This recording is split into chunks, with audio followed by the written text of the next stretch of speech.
die, dude! Okay, boys. Guess what time it is? We just finished normal difficulty on our Ice Shard Druid. Druid is Nature and Storm.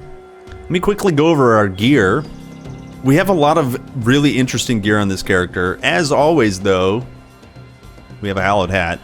Hallowed Hat is plus to skills, Vitality Resist. This rolled of Reasoning. Reasoning is 11 Intelligence.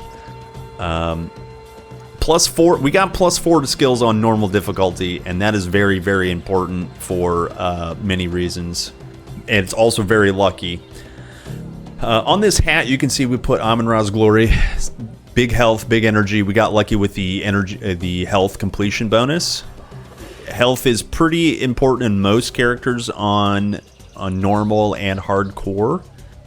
It's a little less important like on a defense character and nature character. The reason it's less important on nature and defense. Defense has the most HP in the game, in the mastery, and nature has a % HP scaler. That being said, I still like to have 1,000 hit points per chapter on normal difficulty.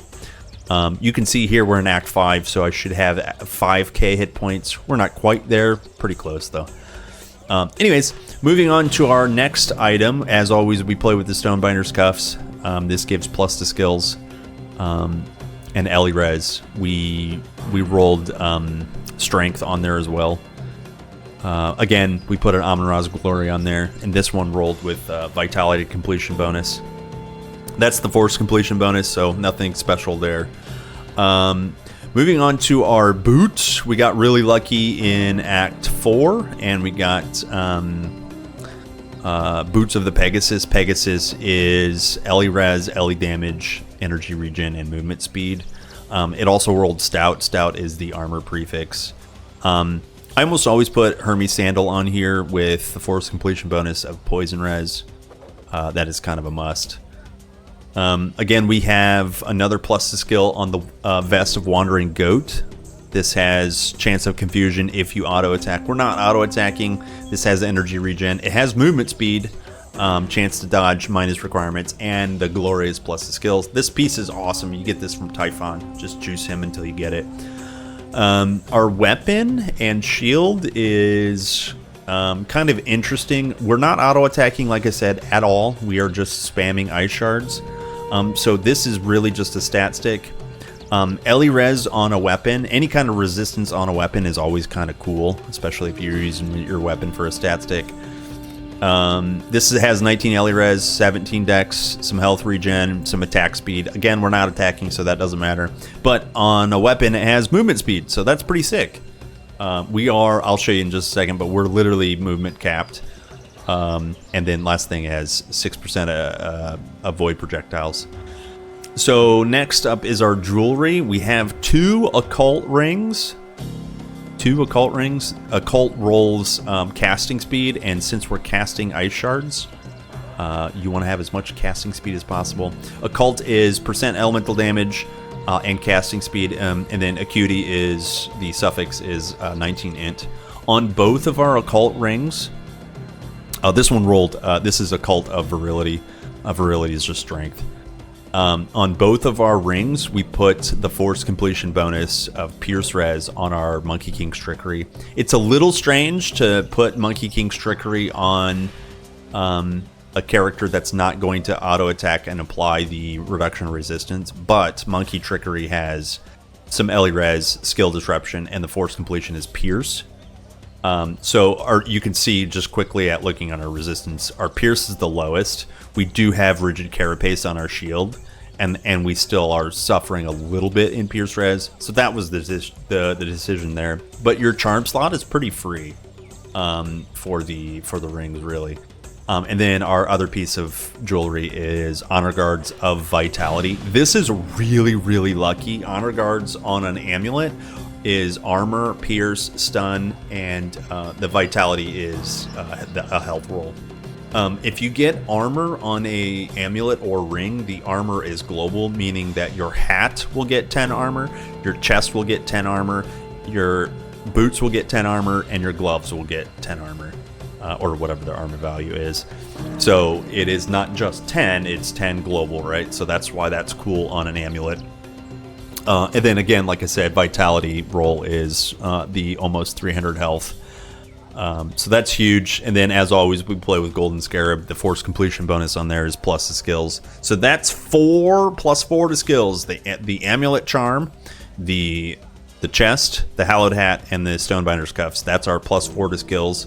That is really important. Last thing I didn't really show is the shield. This again is a stat stick. We are going sword and board, so in epic and legendary difficulty, we have very specific gear we're going to get. There's an axe and a shield that we're going to equip. But for now, our shield is basically just stat stick for health. And I haven't replaced it. So this is a free slot if we get a different shield, or, you know, just keep this one the whole time. It's percent strength, flat health, and percent health. It's not bad. And then we put Rigid Carapace on here. You can see our Ellie res is almost capped.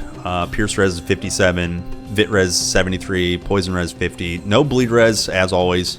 You can just ignore that until very specific scenarios. We also don't have any Fizz res. We'll change that later in the difficulty.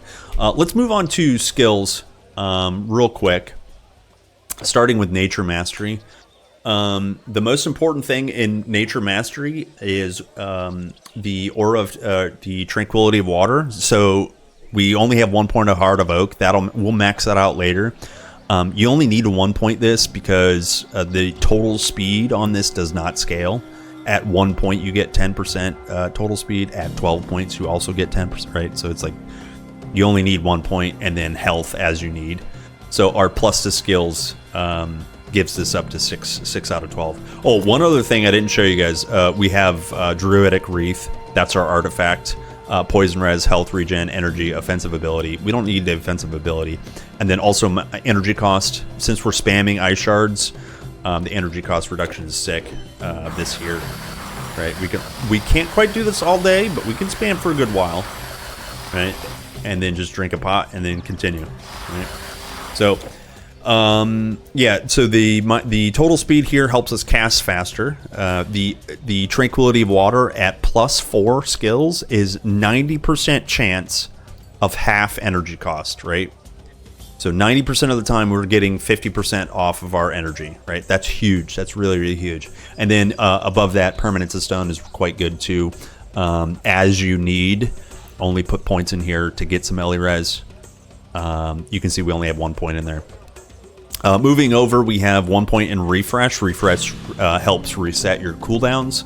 So when we're casting things like Briar Ward and Earthbind, you can reset that. You can cast your skills, hit refresh, and then cast them again quickly. So that's the point there. We only have 1 point. We'll max that out eventually. Moving on to our next skill, Briar Ward. This brings up branches. Branches, they like taunt, and they build like a wall in a circle. You have to 1 point Stinging Nettle when the mobs attack the branches. They get retaliated for poison damage. We're not scaling this at all. The main thing we want here is Sanctuary. In a 3-meter radius inside the branches, there's a green area. Inside that zone, you get 20% damage absorption and 20 health regen, and also you get minus 20% energy cost.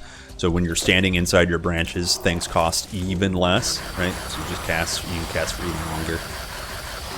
So that's the cool thing there. And again, you push refresh, and then some of your cooldown comes back up. This one has a really long cooldown, so you have to refresh a couple times. That's the goal there. Again, we have Earthbind. In a giant AoE, you put out poison damage, 50% reduce defensive ability, and 2.5 seconds of immobilization, and then afterwards it's slower movement speed. We're using this only right now for utility. Like you basically CC them in place. The goal to use this later, Earthbind, will make your wolves hit harder. The minus DA means they need less offensive ability to attack, land a hit, or land a crit. So then they'll be hitting more often and doing more damage. We're going to get dogs, and that'll be in epic and probably legendary when we max them out. We don't have nymph, but we do have 1 point in plague. Plague is really good. Put some damage on them. Put some reduction to enemy health. But the really important part is fatigue. at +4 to skills. It's chance for more reduction in enemy health, reduced physical damage, and then 50% reduce all damage for 3 seconds, and then also minus 45 total speed. So if they do 50% less damage while they're fatigued. So you want to get this spread out frequently. And then finally, you don't need a lot of RR for normal difficulty, but epic and legendary, this susceptibility is really good. Minus physical resistance, minus elemental resistance, and minus poison resistance. We'll start scaling this quite well. Our ice shards is elemental damage, so the more elemental reduction is really, really good. Okay, on to Storm Mastery. We don't have quite everything maxed out here, but the very important stuff is you can obviously guess ice shards. We have all this capped. We have all this capped. The most important bits of ice shards is torrent. When you have +4 to skills, this has 5 additional projectiles, so you're casting 6 shards. Torrent is the most important one. It allows you to spread tons of ice shards out, right? Velocity is good too. It also scales its percent cold damage and projectile speed, and then the base increases base damage. So you want all of this. Okay, moving over to Storm Nimbus. We have 1 point in the base. We are not auto attacking, so you never get the chance for the following: cold damage and lightning damage. You don't get that applied. However, since you only need to 1 point it, the next important thing is Heart of Frost. This is our cold damage multiplier. Ice Shards is cold damage. So this at +4 is 76% more cold damage. That's very good. That's very good. We don't need static charge at all. We'll probably get it in Legendary because we'll use a couple other skills that actually do lightning damage. But we're literally just juicing cold damage. Moving on from that, we have 1 point in Wisp. Wisp is cool, but you don't need him until you can get Eye of Storm. Eye of Storm is a buff during combat that he gives you. He will cast it. It applies to him and you and your allies. And you get, at 8 out of 8, you get 100% more elemental damage. Again, Ice Shards is cold damage. That's an element, so you're scaling your Ice Shards even more. So he also gives cold and lightning res from this buff. So again, even if your cold and lightning res is low, wait till you get that buff. Then it's basically capped. 1 point in Storm Surge is quite good. When you get hit by anything, this is not retaliation or reflection. It's a skill that activates on being hit. In an AoE, you do cold and lightning damage. It's just free damage, and you're going to be hit occasionally, so it's just free damage. No need to actually max that. We probably will in Legendary when you stop having meaningful things to spend points on. You just sprinkle them somewhere. But for now, just 1 point's totally fine. Same thing with Energy Shield and Reflection. Energy Shield gives absorption to cold and lightning. It's not the same thing as resistance, but it basically is another layer of resistance. At 1 point, which equals 5 out of 12, you get 30% damage absorption to cold and lightning damage. So again, if you're playing Storm, you rarely need cold or lightning resist. You just get so much of it. Same thing here, Reflection. When they hit you while your Energy Shield is on, you have a 30% chance to reflect 114% damage. Pretty nice. Okay, so that's our skills. You guys got to see a little bit of combat. That's it for this build. I will see you guys in the next one. Bye!